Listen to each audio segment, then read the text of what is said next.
নমস্কার বন্ধুগণ, নিগম সুধা সংস্কৃত চ্যানেলে আপনাদের সকলকে স্বাগত জানাচ্ছি।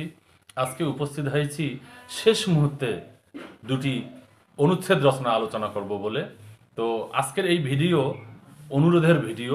ছাত্রছাত্রীরা রিকোয়েস্ট করেছেন যে এই দুটি অনুচ্ছেদ রচনা আমাদের খুবই প্রয়োজন।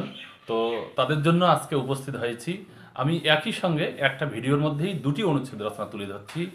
একটি হলো পরিবেশ দূষণম, আর একটি হলো ছাত্র জীবনম। খুবই ইম্পর্টেন্ট, তোমরা দেখে নাও। দেখো, একসঙ্গে দুটি অনুচ্ছেদ রচনা আলোচিত হচ্ছে। প্রথমে পরিবেশ দূষণম, তারপরে ছাত্র জীবনম। তো প্রথমে পরিবেশ দূষণম আলোচনা হচ্ছে। তোমরা ভালো করে উচ্চারণগুলো শুনে নাও এবং সেই সঙ্গে অর্থ করে দিচ্ছি, সেটাও ভালো করে শুনে নাও।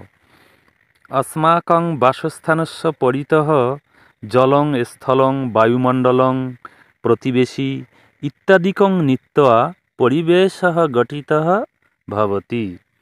আমাদের বাসস্থানের চারিদিকে জল, স্থল, বায়ুমণ্ডল, প্রতিবেশী ইত্যাদি নিয়ে পরিবেশ গঠিত হয়।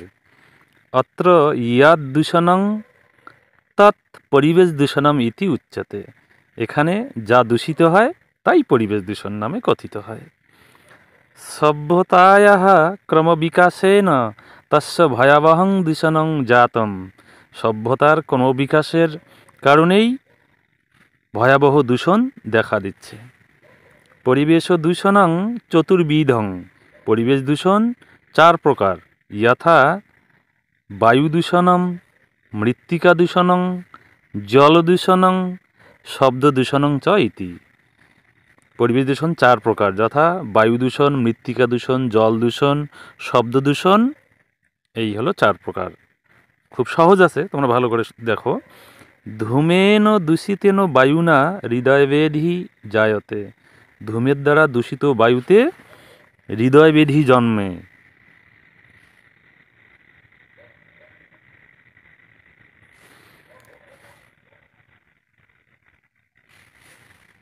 বর্জ্য পদার্থেন দূষিতেন জলেন চর্মরোগ জায়তে। বর্জ্য পদার্থের দ্বারা দূষিত জলে চর্মরোগ হয়। শব্দেন দূষিতেন বধিরতা চ জায়তে। শব্দ দূষণে কি হয়? বধিরতা জন্মে। অতঃ পরিবেশ দূষণং প্রতিকারার্থং বয়ম যত্নবন্ত ভবেম। অতএব পরিবেশ দূষণ প্রতিকারের জন্য আমাদের প্রত্যেককে যত্নবান হতে হবে। এরপর দেখো ছাত্র জীবনম।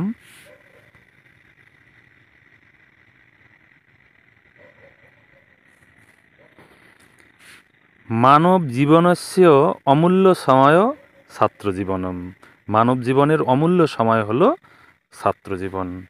অস্মিন সময়ে ছাত্র মূলত বিদ্যাভ্যাসং করতি। এই সময়ে ছাত্র মূলত বিদ্যাভ্যাস করে। ছাত্র জীবনং হি ভবিষ্যৎ জীবনস্য সোপানম। ছাত্র জীবনই হলো ভবিষ্যৎ জীবনের একমাত্র সোপান। অধ্যবসায়, তিতিক্ষা, সমাজসেবা ইত্যাদি সকল গুণানাং চর্চা ছাত্রজীবনে এব সম্ভবতি। অধ্যবসায়, তিতিক্ষা, সমাজসেবা ইত্যাদি সকল গুণের চর্চা ছাত্রজীবনেই সম্ভব। ছাত্রানাং অধ্যয়নং তাপঃ ইতি সর্বদা স্মর্তব্যম। অধ্যয়নই হলো ছাত্রদের তপস্যা, এটা সবসময় স্মরণ রাখতে হবে।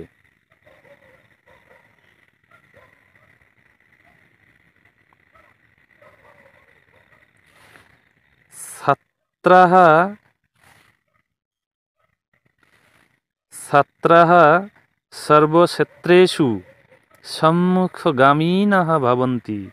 ছাত্ররা সমস্ত ক্ষেত্রেই সম্মুখগামী হয়। অতঃ ছাত্রজীবনং অমূল্যং পবিত্রঞ্চ। অতএব ছাত্রজীবন হলো অমূল্য এবং পবিত্র। বন্ধুগণ, আজকের আলোচনা তোমাদের কেমন লাগলো? যদি ভালো লেগে থাকে তাহলে অবশ্যই লাইক করবে। ধন্যবাদ।